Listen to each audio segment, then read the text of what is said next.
또 예배 가운데 저를 불러주신 놀라운 은혜가 너무 감사하고 감격입니다. 감격입니다.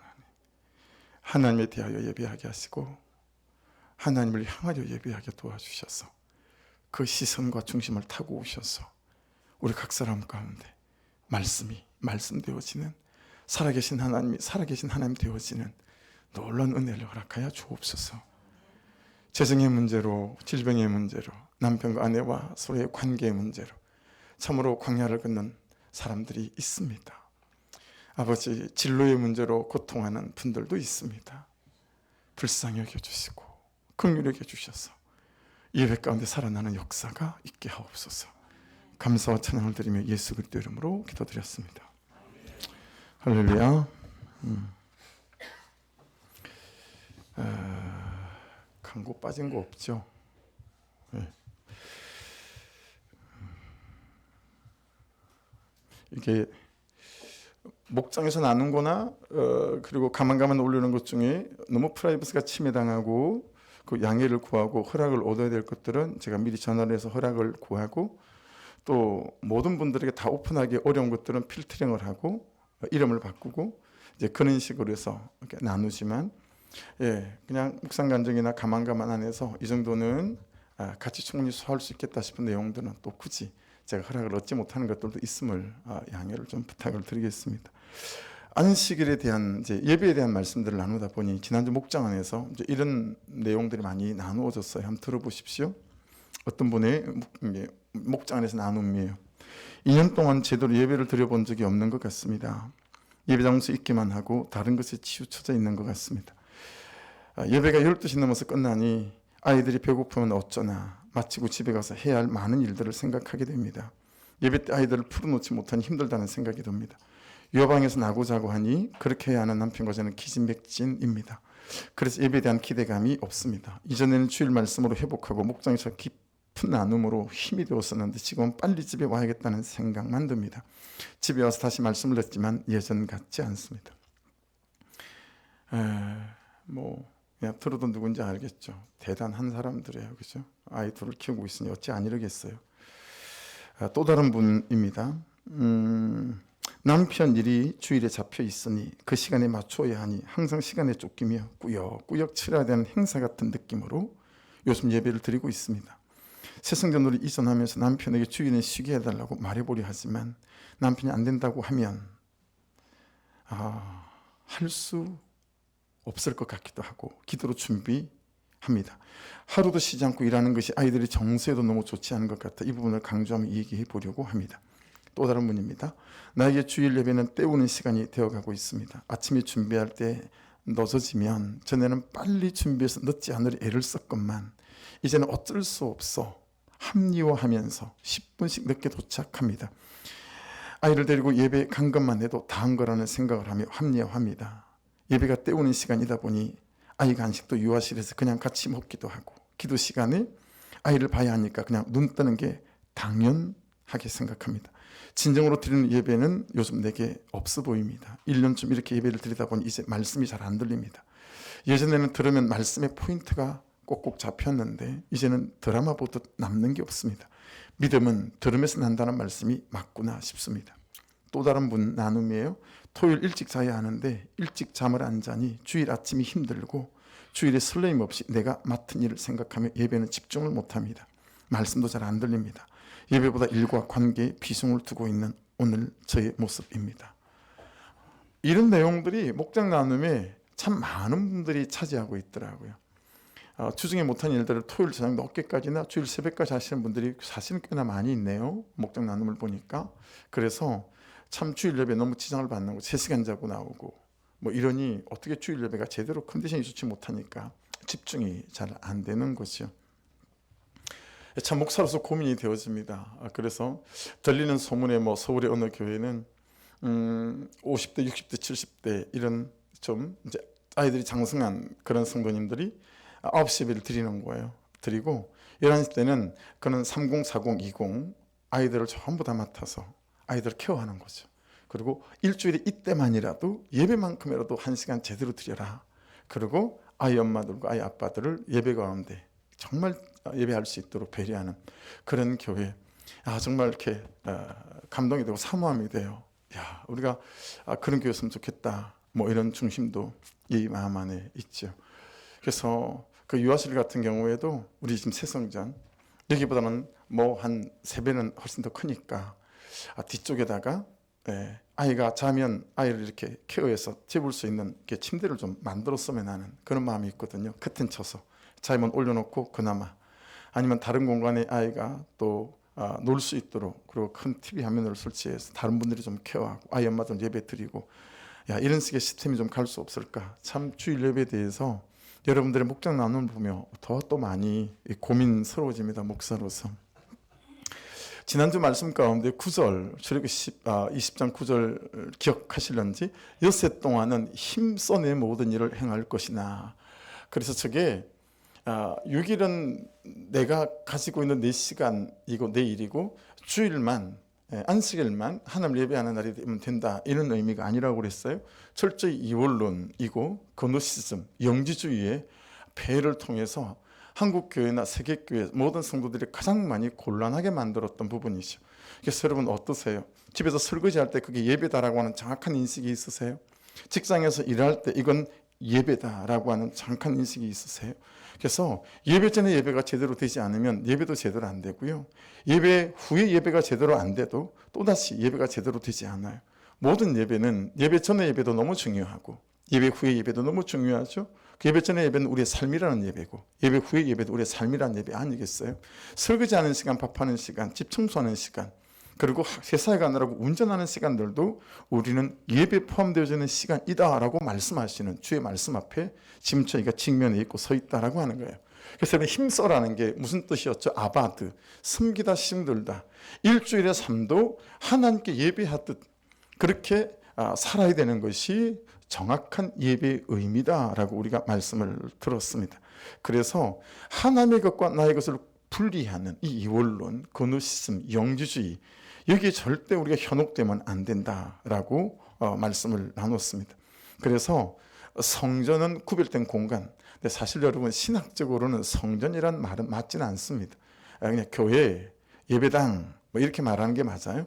성전의 개념은 예루살렘의 성전에 있는 그 한 성전만 성전이라고 부를 수 있고 다른 모든 것은 성전이라고 부르면 사실은 어법에는 맞지 않습니다. 그렇지만 우리가 그냥 편하게 그냥 일반적으로 통용해서 성전이다. 우리도 새성전이다. 이렇게 부르고 있는 것처럼. 그래서 성전은 구별된 공간을 말하고 성일은 주일은 또 구별된 시간, 날을 말하고 성도는 뭐죠? 구별된 사람이다. 그래서 성도라 부르는 것도 신학적으로는 좀 합당치 않다. 이런 신학자들의 주장도 사실은 많이 있습니다. 이스라엘 백성들에게는 구별된 공간으로 성소가 있었습니다. 그렇죠? 하나님의 백성들인 이스라엘 백성들이 이제 이 성소를 중심으로 삶을 이어갔고 그리고 성소를 바라보고 그래서 여러분 우리가 예레미야 25장을 막 마치고 오늘부터는 디도스 말씀이 들어갔거든요. 큐티가. 근데 바벨론으로 포로로 잡혀가잖아요. 그래서 성소는 없고 성전은 없고 그들이 예배는 드려야 되겠고 어떻게 하죠? 회당을 만들거나 자기 집에 창문을 만들 때 전부 예루살렘의 성전 쪽으로 창문을 다 뚫었어요. 그리고 그쪽을 쳐다보고 기도하고 그쪽을 쳐다보고 예배했다라고 하는 부분 안에서 그들에게 얼마나 성소나 성전의 개념들이 10년 가운데 정말 간절했는지 알 수 있는 그런 대목이에요. 출애굽기 31장에 가면 이제 성소를 어떻게 만들어야 되는지 하나님께서 설계도를 주세요. 설계도를 쭉 모세 스님에게 말씀을 하시다가 느닷없이 갑자기 다시 안식일을 말씀하세요. 출애굽기 31장 12절 13절 같이 한번 읽어볼게요. 같이 읽으십시다. 시작. 여호와께서 모세에게 말씀하여 이르시되 너는 이스라엘 자손에게 말하여 이르기를 너희는 나의 안식일을 지키라. 이는 나와 너희 사이에 너희 대대의 표징이니 나는 너희를 거룩하게 하는 여호와인 줄 너희가 알게 함이라. 여러분 제 말씀을 보면 안식일에 우리가 거룩하게 된다라고 하는 거죠. 그래서 여러분 저는 저 말씀을 묵상하다가 제 안에 드는 깨달음은 그런 거죠. 여러분 주일은 선 긋는 날이에요. 정확히 선 긋는 날. 어떤 선을 걸까요? 하나는 뒤에 선을 걷는 거예요. 내가 살아온 삶에 대한 뒤에 선을 걷는 거죠. 그래서 어제 나의 삶이 오늘의 나를 만질 수 없어요. 어제의 나의 죄가 어제의 나의 실수와 연약함이 오늘의 나를 만질 수 없어요. 주일날에는 그 선을 걷는 거예요. 사단이 더 이상, 우리의 정죄감이 더 이상 우리를 만지지 못하도록 선을 그어서 예수 이름으로 명하노니 너희들 나를 만질 수 없다라는 거죠. 그럼 앞에 걷는 선은 뭐겠어요? 내 앞에 걷는 주일이라고 하는 선은 하나님, 다시 여기서부터 말씀 붙잡고 시작하겠습니다. 할렐루야. 그게 여러분 주일의 큰 의미, 너희를 거룩하게 한다는 게 그거 아니겠어요? 예수께서 나를 씻어주셔서 선거어서 어제의 너는 오늘의 나를 만질 수 없다라는 거예요. 그러나 또한 말씀을 통해서 오늘부터 선을 긋고 여기서부터 다시 요이동하는 거죠. 일주일에 이 하루라고 하는 이 선 긋는 의미가 우리에게 얼마나 큰 영적인 힘이 될 수 있겠는가라고 하는 거죠. 출애굽 20장 11절 오늘 읽었던 본문은 소제목 달아놓은 대로 출애굽 1세들에게 주신 안식일의 목적이었죠. 한 번 더 읽어보십시다. 이는 엿새 동안에 나 여호와가 하늘과 땅과 바다와 그 가운데 있는 모든 것을 만들고 일곱째 날에 쉬었습니다. 그러므로 나 여호와가 안식일을 복되게 하여 그날을 거룩하게 하였느니라. 아멘. 여러분, 온 세상 만물을 창조하신 하나님을 인정하고 높이고 나를 다시 창조하시는 창조주 하나님을 믿으라는 거죠. 그래서 한번 따라해 보십시다. 하나님을 위하여, 하나님을 향하여, 하나님에 대하여. 그것이 주일 예배의 온전한 목적입니다. 주일은 사람을 위하여 예배하는 날이 아니에요. 우리 중심 속에 나의 시선과 나의 갈망이 오직 하나님께 있는 거예요. 나를 구원하신 그 하나님, 우리를 출애굽게 하신 그 하나님, 그 하나님에 대하여, 하나님을 향하여, 하나님에 대하여 예배하는 거예요. 그럴 때 그 하나님을 향한 갈망을 타고 하나님 그분의 은혜가 오셔서 우리를 치유하시고 고치시고 새롭게 하시는 그 권세 있는 능력 가운데 거하게 된다라고 하는 것입니다. 그래서 저와 여러분의 예배가 그 창조주 하나님을 위하여 드리는 예배 될 수 있기를 주의 이름으로 축복합니다. 19살 어느 날 주일 11시 예배에 제가 앉았어요. 그냥 주일 예배에 앉아있고 그 예배 속에서 김영철 우리 담임 목사님께서 말씀을 통해서 저에게 찾아오셨어요. 하나님이 목사의 말씀을 통해서 찾아오셨죠. 그 얌전하시고 새싹시 같은 목사님이 단위에 오르셔서 첫 마디가 당신은 구원받았습니까? 였습니다. 그런데 생전에 보지 못했던 액션까지 당신은 구원받았습니까? 그랬어요. 쩌렁쩌렁한 목소리로. 근데 그 목사님의 손가락과 그 한마디가 말씀이 풀어살이 되어져서 공중을 날아오더니 제 가슴에 턱하니 박혔어요. 저는 그날 그 아침 그 순간에 죽으면 천국인들 확신이 없었습니다. 내가 지금 매일의 삶을 구원받은 그리스도로 살아가고 있는가에 대한 자신도 없었습니다. 그리고 처음으로 제가 제 인생에 브레이크를 걸어봤습니다. 제 인생의 시간을 멈춰보는 도전이 시작이 됐습니다. 사무실 문을 닫고 하고 있는 모든 것을 스탑시키고 만나던 모든 사람과 단절하고 먹던 음식도 끊고 생전 처음 기도원에 올라가 하나님 앞에 섰습니다. 제 나름 제 인생을 정지시키고 제 나름 제 인생과 공간, 시간 모든 관계를 정지시키고 하나님 없이는 구원이 없이는 더 이상 내 인생의 시간이 흐르게 할 수 없다라고 하는 저만의 결단이었습니다. 물론 저로부터 시작된 것도 아니고 저로부터 시작될 수도 없는 일이었죠. 그냥 예배드리고 앉아있던 저에게 하나님으로부터 베풀어진 은혜였었습니다. 그리고 한참 후에 성경 통독 수련회에 1년에 2번씩을 다니다가 성경의 이 부분을 읽다가 벼락 같은 음성이라고 그래야 될까요? 뒤통수를 후려치는 느낌이랄까요? 이 말씀이 개인적으로 이렇게 이해가 되어졌습니다. 여러분도 몇 번은 들어보셨을 만한 그런 본문인데 보십시오. 여호수아 10장입니다. 12절 여호와께서 아모리 사람을 이스라엘 자손에게 넘겨주시던 날에 여호수아가 여호와께 아뢰어 이스라엘 목전에서 이르되 태양아 너는 기브온 위에 머무르라 달아 너도 아얄론 골짜기에서 그리할지어다. 태양이 머물고 달이 멈추기를 백성이 그 대적에게 원수를 갖기까지 하였느니라. 야샬의 책에 태양이 중천에 머물러서 그의 종일토록 속히 내려가지 아니하였다고 기록되지 아니하였느냐. 여호와께서 사람의 목소리를 들으신 이 같은 날은 전에도 없었고 후에도 없었난 이는 여호와께서 이스라엘을 위하여 싸우셨음이니라. 요단강을 건너서 여호수아와 이스라엘 백성들이 들어왔는데 호흡이 있는 것은 짐승이라도 진멸하라 그랬기 때문에 그 동성연애와 짐승의 수간 이 성적인 교합이 영향력을 일으킬까 봐요. 그래서 진멸했단 말이에요. 그러니까 다 죽는 거죠. 기브온 족속이 이러고 있다간 자기도 다 죽을 것 같단 말이에요. 그래서 변장하죠. 위장을 해요. 마치 요단강 저 가나안 땅 밖에 외국에 살다가 온 사람들인 것처럼 허름한 옷을 입고 몇 개월을 걸어온 것처럼 신발은 다 낡아 떨어진 걸 신고, 그리고 보리떡을 갖고 왔는데 이게 오래돼 가지고 곰팡이가 다 쓸었어요. 그러니 누가 보더라도 야, 이 사람들은 가나안에 사는 7 족속이 아니고 저 외국에서 왔구나, 그렇게 위장하고 변장하는 바람에 여러분 여호수아와 이스라엘 백성들이 그들을 살려줄 수밖에 없었어요. 그래서 그들이 평생 이스라엘에게 물깃는 자, 나무 패는 자, 이런 자들로 함께 살아가게 되어지죠.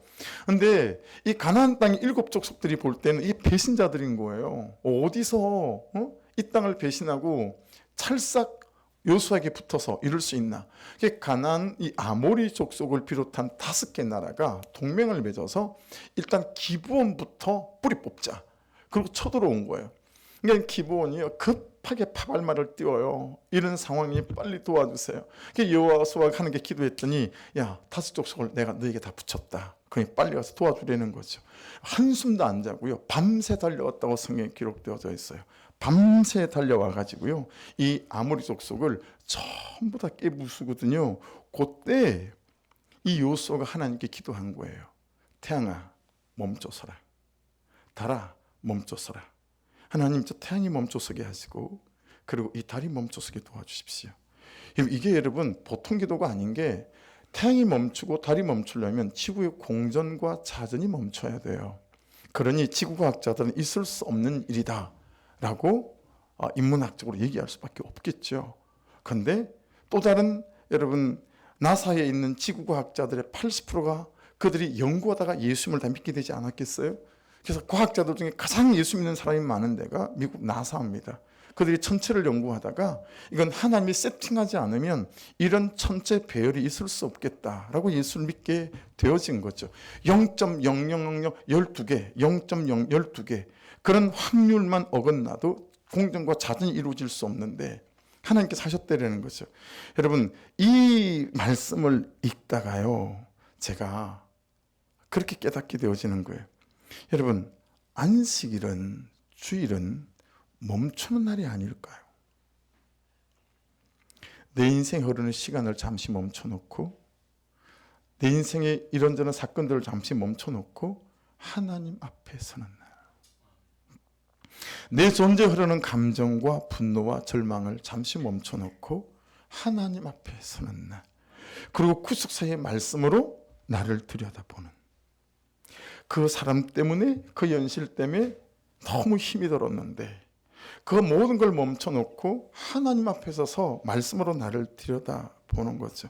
여러분, 말씀으로 나를 들여다보면 왜 좋은지 아세요? 기다리는 힘이 생깁니다. 기다리는 힘이. 큐티 목회는 기다리는 목회라는 걸 전 종종 자주 잊어버립니다. 여러분, 왜 변하지 않을까? 그거 우리가 안 하기로 한 거잖아요. 왜 달라지지 않을까? 그거 안 하기로 한 거잖아요. 그렇게 하고 어떻게 하기로 한 거죠? 살아계신 하나님만 보고 가고 내 죄만 보고 가고, 뭐 어떻게 했다라는 거예요? 하나님께서 하실 때까지 기다리겠다라고 하는 것 아니겠어요? 여러분, 하나님 앞에 설 때에 기다리는 힘이 하나님 그분께로부터 우리에게 부어지는 줄로 믿습니다. 이대로 이 절망이 계속 내 존재 속에 흐르게 하고, 이대로 계속 반복되는 죄가 내 인생에 흐르고 내 삶을 흔들고 주장하고 망하게 만들고, 아닌 줄 알면서, 안 되는 줄 알면서 떠내려가는 나를, 그 어떤 것도 이런 나를 붙잡아 주지 못하는 나를 잠시 멈추게 하고 하나님 앞에 서는 날이 이 안식일이요 주일이어야 되겠다라고 하는 거죠. 여러분, 다시 13절 14절을 보십시오. 태양이 머물고 달이 멈추기를 백성이 그 대적에게 원수를 갖기까지 하였느니라. 여호와께서 사람의 목소리를 들으신 이 같은 날은 전에도 없었고 후에도 없었나니 이는 여호와께서 이스라엘을 위하여 싸우셨음이니라. 여러분, 백성이 그 대적에게 원수를 갖기까지 하였느니라. 이게 뭐겠어요? 여호와께서 그 죄를 이기게 하시는 날이라고 해석될 수 있겠죠. 여호와께서 사람의 목소리를 듣는 날, 여호와께서 죄인의 목소리를 듣는 날, 여호와께서 내 존재와 삶 안으로 들어오셔서 내 문제와 사건을 위해 싸우시는 날, 여호와의 은혜가 나를 다시 창조하시고 구원하시는 날이 안식일이요 주일인 줄로 믿습니다. 근데 말씀을 이렇게 들여다보다가 되게 재밌는 걸 하나를 발견을 했어요. 되게 은혜가 됐어요. 여러분, 여호와께서 사람의 목소리를 들으신 이 같은 날이라고 할 때, 이 사람의 목소리라고 할 때 사람이 있잖아요. 이걸 이쉬라는 단어를 썼어요. 네. 이게 통상적으로는 여러분 그냥 하나님의 백성 또는 하나님의 사람들, 이게 통상적인 표현입니다. 근데요, 이 말씀에서 하나님은 이 이시란 단어를 썼는데요, 이시는 남편이라는 뜻이에요. 여호와께서 남편의 목소리를 들으시고 이렇게 되어지죠. 자, 저를 보시겠어요? 오늘날이라고 생각하지 마시고 경제적인 능력이 있는 아내, 남편보다 돈을 잘 버는 아내 이런 거 말고요, 아주 충분한 미래가 있는 직장을 담보하고 있는 그런 여성들은 이 시대에 너무 많지만, 그렇죠? 캐리어맨들이 얼마나 많습니까? 캐리어맨들이. 그런 거 말고 이 당대에는 여러분 여성들이 직업을 가질 수 없었죠. 그렇죠? 그러니까 남편이란 단어를 쓴 이유가 있는 거예요. 여러분, 남편이 자기의 삶을 멈추고 자기의 시간을 멈추고 일주일에 한 번씩 하나님 앞에 서는 거예요. 그리고 남편이 자기를 말씀으로 들여다보는 거죠. 내가 아내에게 어떤 사람이지? 남편다운가? 내가 자녀들에게 아버지다운가? 내가 직장에서는 내가 사장인 것처럼 정말 목숨 걸고 살아가고 있나? 말씀으로 자기를 들여다보는 거죠. 여러분, 그렇게 남편들이 하나님 앞에 서는 날이라고 하면 여러분, 그 가정이, 그 부부 관계가, 그 사회가 어떨까요? 그런 남편들이 있는 나라와 그런 남편들이 없는 사회가 얼마나 다른 결과를 가져올 수 있을까요? 그러니 여러분, 여호와께서 사람의 목소리를 들으신 이 같은 날이라고 한 건 너무 큰 의미가 있습니다. 이 장소에 계신 남편이신 분, 남편이 되실 분, 남편이 되셨던 분들에게 부탁드립니다. 여러분의 주일이 안식일이 하나님 앞에 서서 여러분의 목소리로 하나님을 구하고 말씀으로 나를 들여다보는 그런 놀라운 날이 될 수 있기를 주의 이름으로 축복합니다. 그리 보면 이것은 남편들의 책임이요, 그렇죠? 의무다라고 생각할 만치 이 대목에서 말씀은 이것을 강조하고 있다라고 하는 것입니다. 지난주 봤던 신명기 5장 11절 이하로 나오던 출애굽기 2세대, 아버지 세대는 다 죽고 2세대에게 주신 여러분 안식일의 목적은 뭐였죠? 자, 15절 같이 읽겠습니다. 시작. 너는 기억하라. 내가 애굽 땅에서 종이 되었더니 내 하나님 여호와가 강한 손과 편팔로 거기서 너를 인도하여 내었나니 그러므로 내 하나님 여호와가 내게 명령하여 안식일을 지키라 하였느니라. 여러분, 안식일은 이런 거다. 안식일은 이래야 한다. 이런 의미로 말씀이 이제 우리에게 말씀하실 때 말씀을 먼저 주고 법을 먼저 주지 않으시고 어떻게 하셨죠? 삶으로 먼저 훈련시키고 연습시켜서 삶이 되게 하신 게 뭘 통해서였죠? 만나를 통해서였습니다. 그죠? 만나를 통해서 안식일을 먼저 연습시켰습니다. 안식일을 삶의 중심이 되게 만드셨습니다. 안식일로 삶이 시작되게 만드시고 안식일로 삶의 끝이 되게 만드셨다라고 하는 것입니다. 그래서 안식일로 우리의 날이 시작되게 하셔서 안식일로 우리의 삶의 날이 끝나게 하시면서 그 시간과 날들 속에서 하나님과 함께 살아갈 수 있도록 만들어 주셨습니다. 그래서 안식일을 몸이 기억할 수 있고 또 삶이 기억할 수 있도록 만들어 주셨다라고 하는 것입니다. 이유는 간단합니다. 따라하십시오. 사람이 사람답게 하나님이 주신 것들을 지키고 누릴 수 있게. 할렐루야. 그래서 안식일을 그렇게 허락하셨다라고 하는 것입니다. 그래서 여러분, 성경은 안식일에 대하여 이렇게까지 하나님 불편한데요, 뭐 이런 것까지 싫어서 우리를 겁박하시는 거예요? 우리를 하나님 꼭 협박하는 것 같지 않으세요? 라는 사건까지 싫어서 야, 이 날에 꼭 너희는 살아나야 돼. 너무 중요한 날이야. 이걸 너무 강조하신다라는 거예요. 그 본문이 뭐였어요?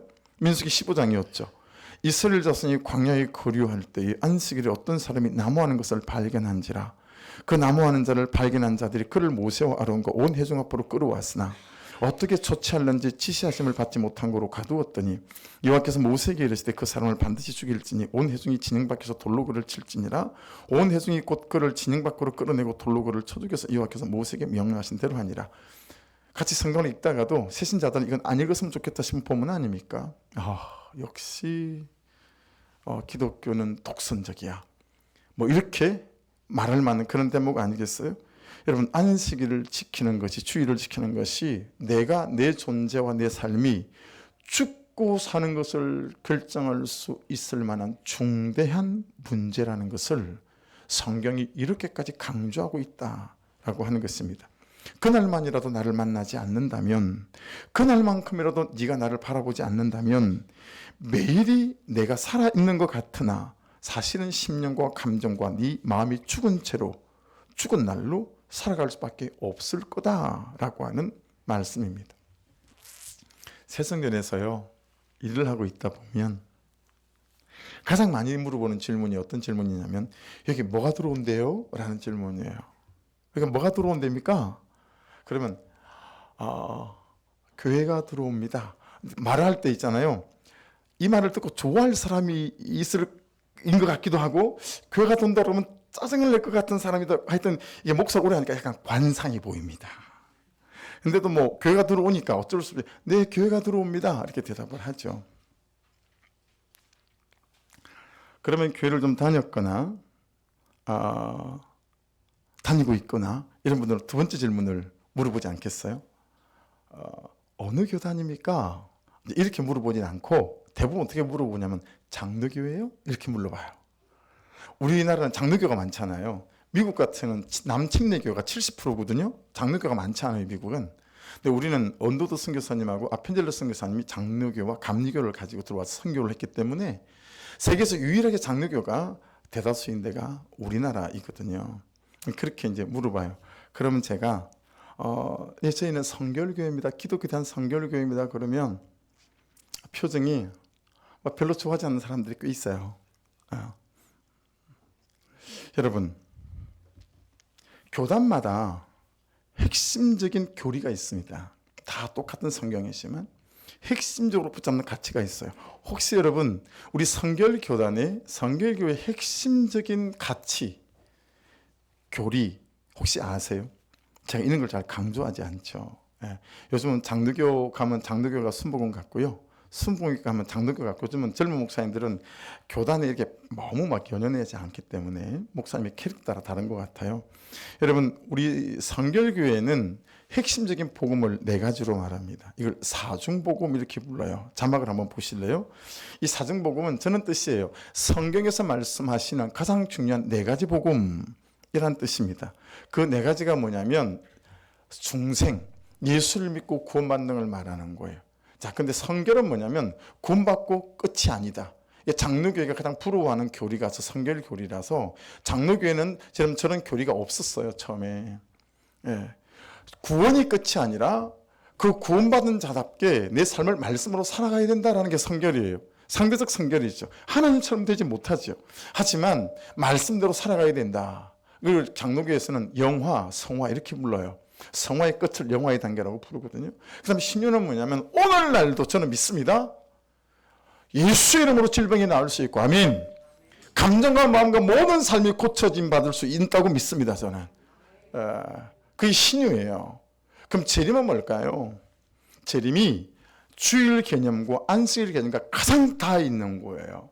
그래서 여러분, 재림은 다시 오실, 그래서 영어로는 세컨드 카밍이라고 불러요. 제일 처음에 오신 건 초림이죠. 2000년 전에 오셨잖아요.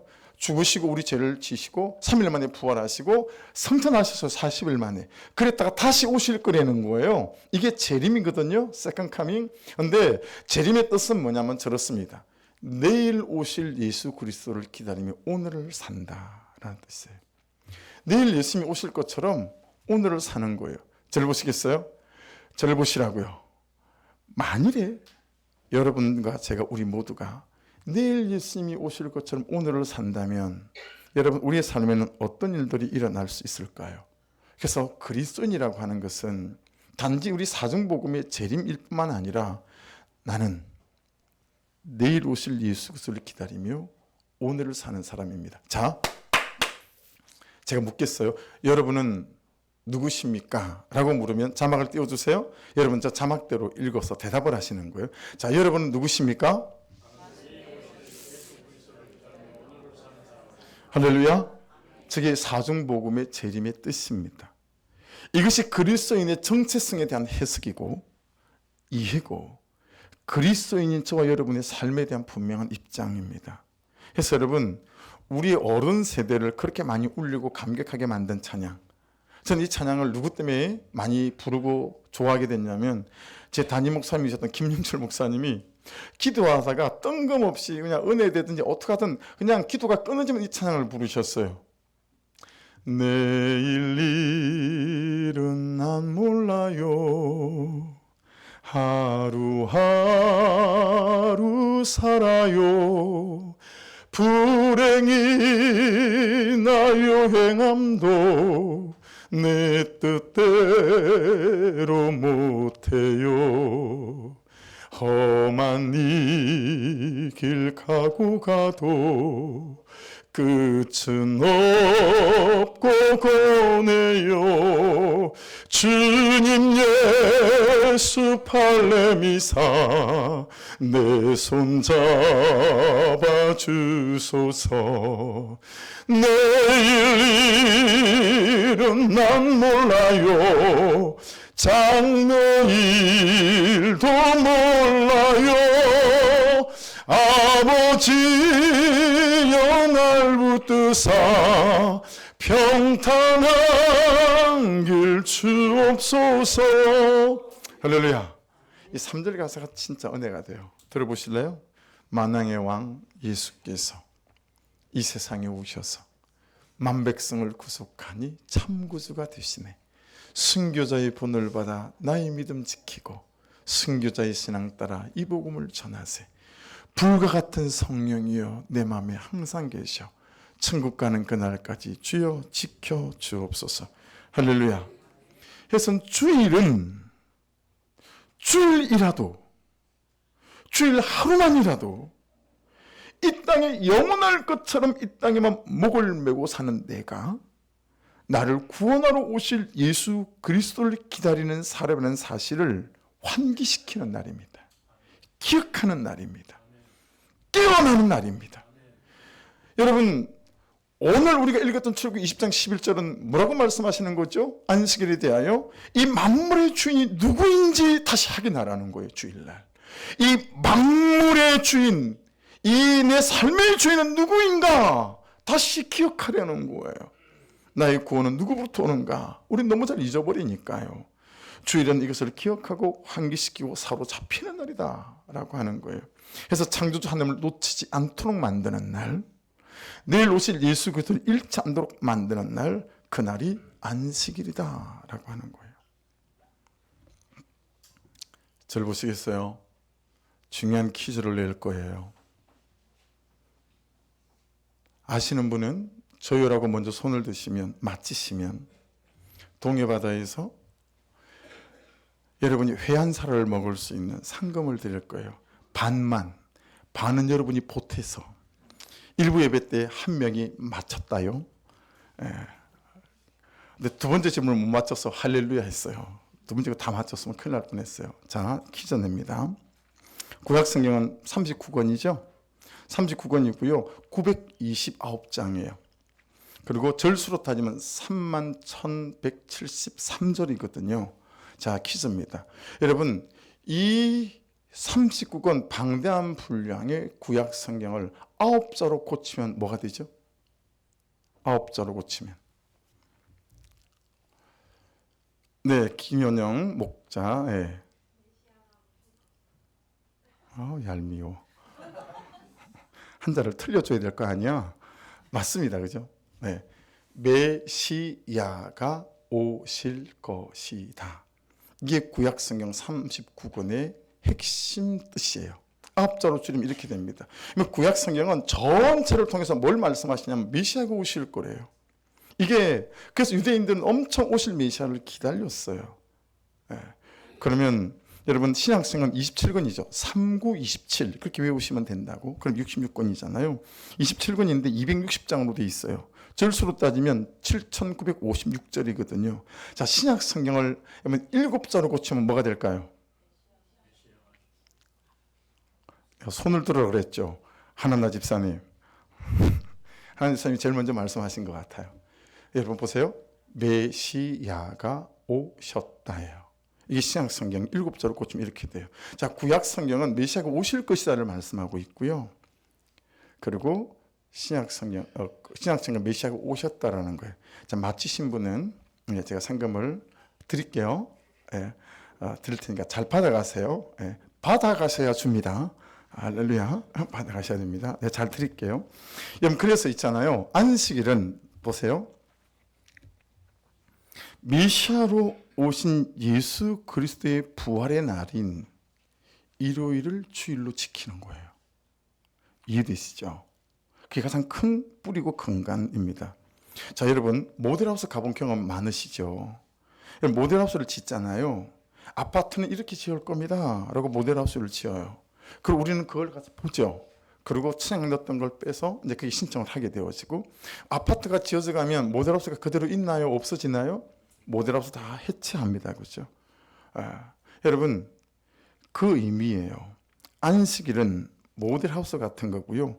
메시아가 오실 것이다 라고 하는 실체이신 예수 그리스도가 이 땅에 오시면서부터는 예수 그리스도가 부활하신 그 날을 주일로 기념하기 시작했다라고 하는 것입니다. 그러니까 안식일은 폐지된 게 아닙니다. 안식일은 예수님을 말하면 완성된 겁니다. 그게 성경적 신학적 정돈이고 결론입니다. 근데 여러분 사도행전 18장 4절인데 한번 보실래요? 안식일마다 바울이 회당에서 강론하고 유대인과 헬라인을 권면하니라. 자, 요즘이 아니고 초대교회 때예요. 여러분 저 때 바울, 베드로, 또 요한, 마가, 누가 전부 다 유대교인들이에요. 유대교인들. 저 때는 아직 유대교와 기독교가 분리되지 않아 있었어요. 그래서 로마에서 쳐다볼 때도 그렇고 다른 사람들 쳐다볼 때도 그렇고 헷갈리는 거예요. 유대교를 믿고 있는 사람인지, 야 근데 뭔가 좀 다른 것 같긴 한데 잘 모르겠다 야. 이런 바울 사도마저 안식일 토요일 날에 회당에서 강론하고 예배드렸다는 얘기예요. 근데 여러분 2장만 넘어가면 사도행전 20장에는 이런 말씀이 있습니다. 사도행전 20장 7절입니다. 그 주간의 첫날, 저게 뭐죠? 일요일이에요. 오늘같이 주일이죠. 그 주간의 첫날에 우리가 떡을 때리하여 모였더니 바울이 이튿날 떠나고자 하여 그들에게 강론할 말을 밤중까지 계속하며, 또 여러분 2장 뒤에는 예배를 드렸는데 일요일 주일을 지키면서 예배를 드리는 거예요. 이걸 여러분 신학자들은 어떻게 정리하냐면 안식일에도 예배를 드렸고 유대교인들이기 때문에요. 주일에도 예배를 드린 거예요. 혼재되어 있었다라는 거예요. 이해되시죠? 혼재되어 있는 거예요. 자, 그런데 이게 여러분 시간이 지나면서 사람들이 헷갈리기 시작하고 어려워지기 시작한 거죠. 처음에는 두 날이 다 가능했지만 예수 그리스도가 메시아이다 보니 메시아가 예수입니다. 여러분들이 기다리던 그 메시아가 예수입니다. 그래도 유대교인들이 아무도 믿지 않는 거죠, 잘. 왜냐하면 바울의 제자들마저, 그리고 12제자마저 처음에는 유대교 교인들이었으니까요. 그들이 예수를 만나고 예수를 믿게 된 것 아니겠어요? 그래서 여러분 이때부터 이제 유대교와 기독교가 서서히 분리되기 시작합니다. 이해되시죠? 유대교도 안식일에 모였어요. 분리되고 있는 이 기독교도, 개신교들도 이거 안식일에 모이니까 이게 이제 더 헷갈리기 시작한 거죠. 다른 사람이 볼 때는 유대교인지 기독교인지 잘 모르겠다라고 하는 거죠. 어떤 의미예요?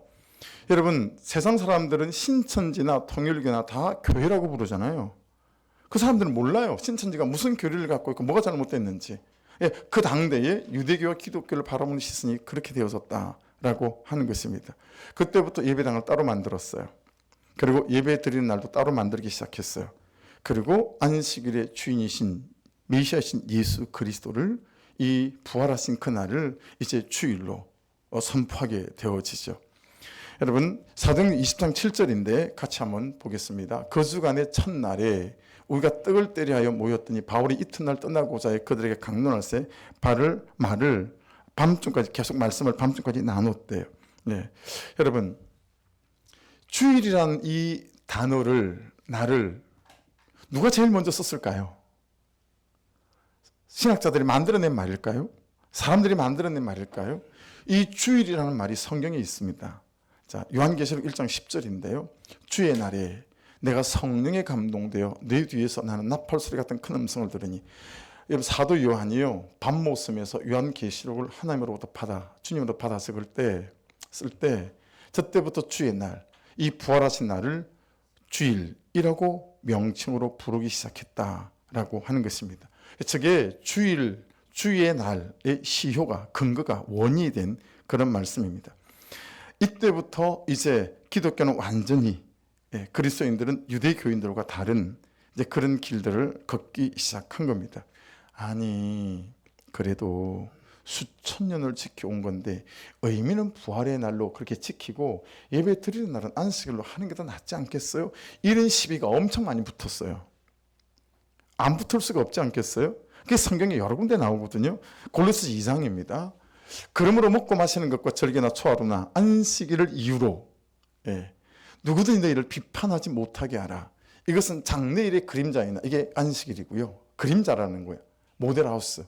몸은 그리스도의 것이니라. 주일, 예수 그리스도 말미암아서 이제 주일이 진짜 그리스도 앞에 하나님 예배하는 날이다. 그러니까 더 이상 이 안식일을 토요일 날이니 주일 날이니 이거 절대 다투지 못하게 하고 주일이 이제 예배하는 날이다라고 못 박게 되어진 거죠. 로마서 14장에도 이런 말씀이 있어요. 어떤 사람은 이 날을 전날보다 낮게 여기고 어떤 사람은 모든 날을 같게 여기나니 아니 그렇지 않다. 각각 자기 마음으로 확정해라. 주일날이 이제 하나님을 예배하는 날이다라고 로마 14장에도 정확하게 딱 못을 박아놨습니다. 여러분 이 말씀들을 왜 하셨겠어요? 이런저런 시비 때문에 날이 중요한 게 아니라 의미와 가치가 중요하다. 그렇죠? 여러분 그래서 안식일이 우상이 되면 안 되는 거죠. 그래서 예수께서 부활하신 그날을 주일을 기념하여 지킨다라고 하는 것입니다.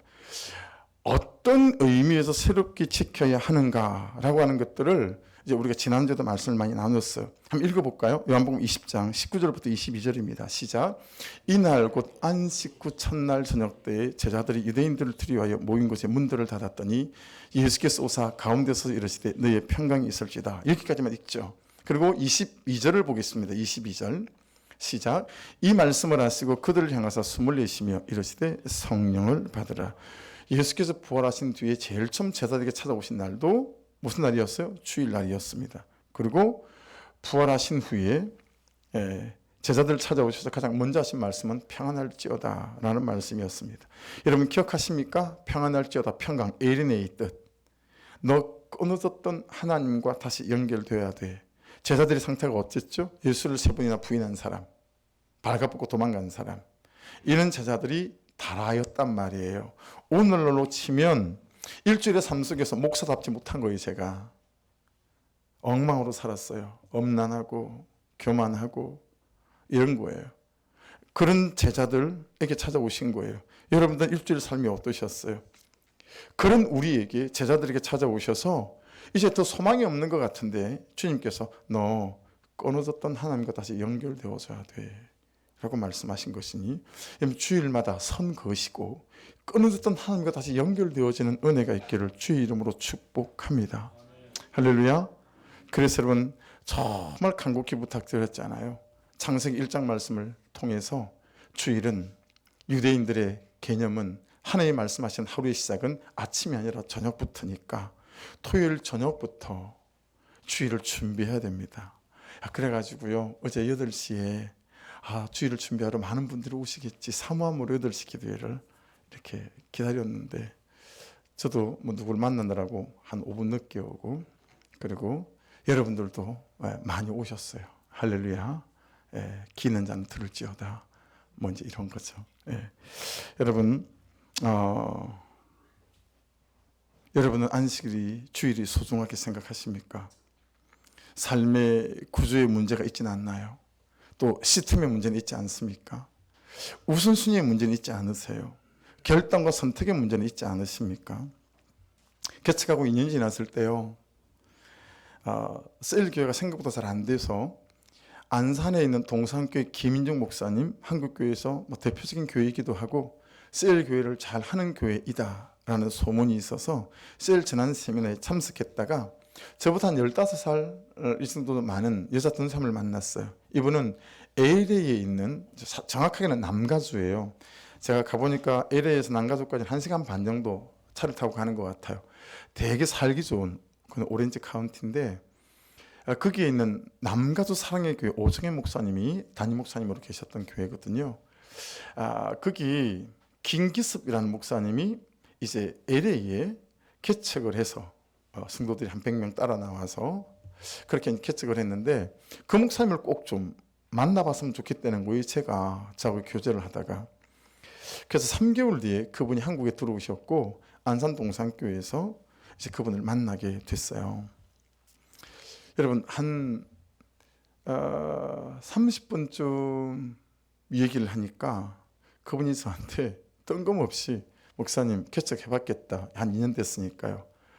개척교회 그만 문 닫고 안산 동산교회 부목사로 들어오려는 거예요. 교단도 다른데 그건 장로교회인데, 목사님하고 워낙 친하기 때문에 김정 목사님하고 자기가 다리를 놓아줄 테니까 교단도 다르지만 부목사로 들어오라고. 그래서 제가 왜요? 그랬어요. 그랬더니 목사님하고 저하고 다 같다.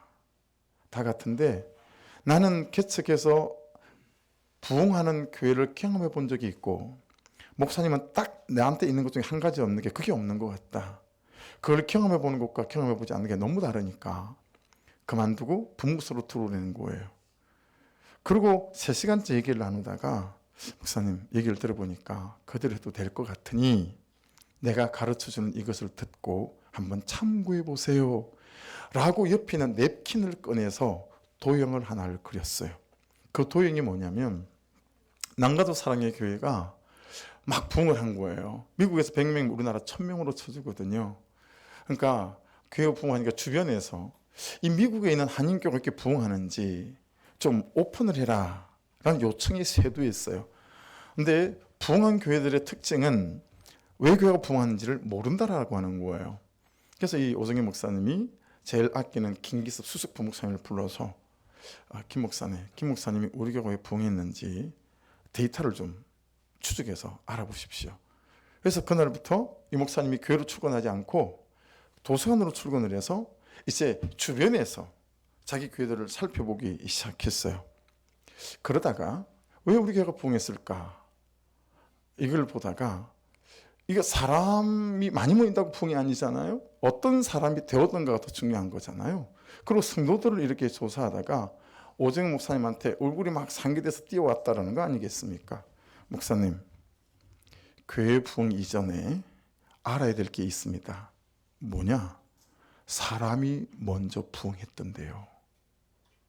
놀라운 걸 제가 그때 듣게 됐어요. 교회가 부흥되기 전에 사람이 먼저 부흥했다는 거예요. 그래서 이 김기습 부목사님이 교회가 부흥한 걸 찾지 않고 사람이 왜 부흥했을까를 찾은 거예요. 사람이 왜 달라졌을까? 사람이 왜 변화됐을까? 이걸 찾기 시작한 거예요. 그걸 찾기 시작하다가 삼각형이 만들어졌어요. 그 삼각형을 제 앞에 냅킨에다 그렸어요.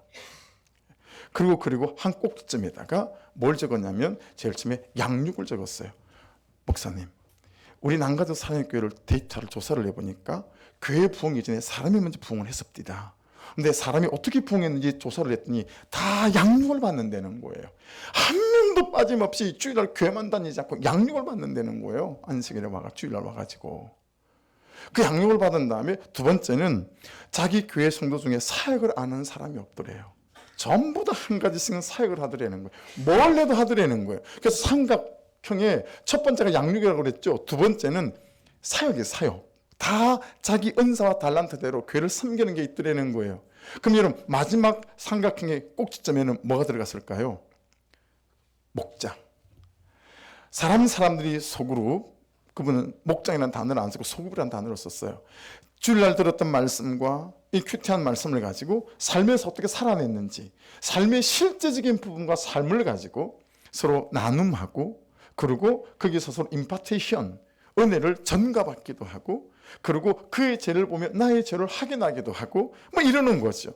이 양육과 각자 가는 사역과 이 소그룹, 이게 사람을 바꿔놨는데, 이 세계를 돌리는 게 뭔가를 봤더니 주일날 예배, 삼각형 안에다가 예배라고 적었어요. 주일 예배. 여러분, 이 양육과 사역과 그리고 제일 마지막에 이 목장, 이 세계를 돌리는 게 가운데 예배 드리는 거예요.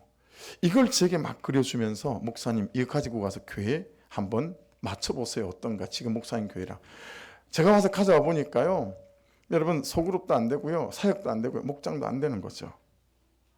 여러분 놀랍지 않아요? 교회 부흥이 먼저 아니고 사람의 부흥이 먼저이더라. 전 이게 엄청난 인사이트였었어요. 아, 사람이 바뀌지 않으면 교회도 안 바뀌고 부흥 없구나. 사람이 어떻게 바뀌냐면 핵심이 주일 예배 드리는 거예요. 주일 예배 때 그가 하나님과의 끊어진 관계가 회복되어지고, 하나님 그분 안에서 선 걷기, 어제의 삶은 선을 그어서, 어제의 삶으로 오늘 때문에 막 그러지 않고 앞에 선을 그어서 하나님 이 말씀으로 오늘부터 다시 출발하고 시작하겠습니다. 이때부터 출발하기 시작하더라는 거죠. 기숙사에서 신학교 1년간 같이 살기도 하고 그런 후배예요. 참 아끼는 후배인데,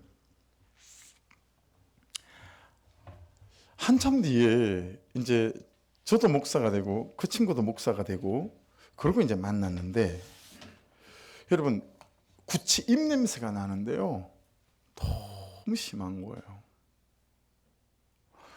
마주서 대화를 못 나눌 정도예요. 근데 제가 다른 사람한테 이렇게 싫은 소리 잘 못하고 막 그러다 보니까 말을 못 해주겠는 거예요. 결혼 안 한 사람들은 결혼을 했는데 부인이 있으니까 사모님 얘기했겠지 뭐. 근데 사모님 얘기했는데 내가 또 얘기하면 그냥 얘가 힘들지 않을까. 그래서 여러분 참 못났게도 얘기를 못했어요. 여러분 정말 부드럽고 따뜻하게 저기 있잖아, 너 혹시 알아? 야, 네 입에서 나는 냄새 때문에 네가 참 어려움을 당할 것 같은데, 야 혹시 병원에도 좀 가봐야 되지 않을까? 뭐가 문제가 있는지 충분히 얘기할 수 있는 거잖아요. 근데 제가 그 얘기를 못했어요. 나중에 사모님이 그 얘기를 하고 그것이 어디서 이유가 있는지를 찾아서 이게 막 하더라고요. 여러분 제가 설교 끝에 갑자기 그 친구 후배가 생각이 났어요. 그러면서 제가 내가 그때도 참 못난 사람이었는데 지금도 내가 참 못난 사람이었구나라고 시작을 했다가 끝에쯤 가서는 못난 사람 정도가 아니고 내가 참 못된 목사다 이 생각을 했어요.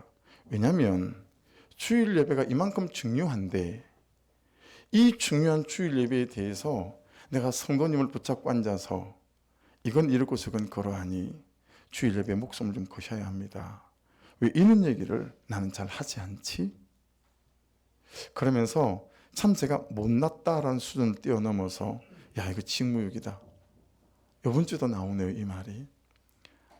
그래서 여러분에게 정말 간절함으로 여러분 부탁드립니다. 우리의 삶의 중심과 우리의 신앙생활의 중심이 주일 예배로부터 시작될 수 있는 은혜가 있기를 주의 이름으로 축복합니다. 왜냐하면 여기서 내가 하나님과 끊어진 관계가 회복되고 연결되어지고 살아나게 될 때 우리 안에 하나님이 행하시는 놀라운 일들이 다시 시작될 수 있음을 믿습니다. 기도하겠습니다. 말씀 붙잡고 같이 한번 기도하겠습니다.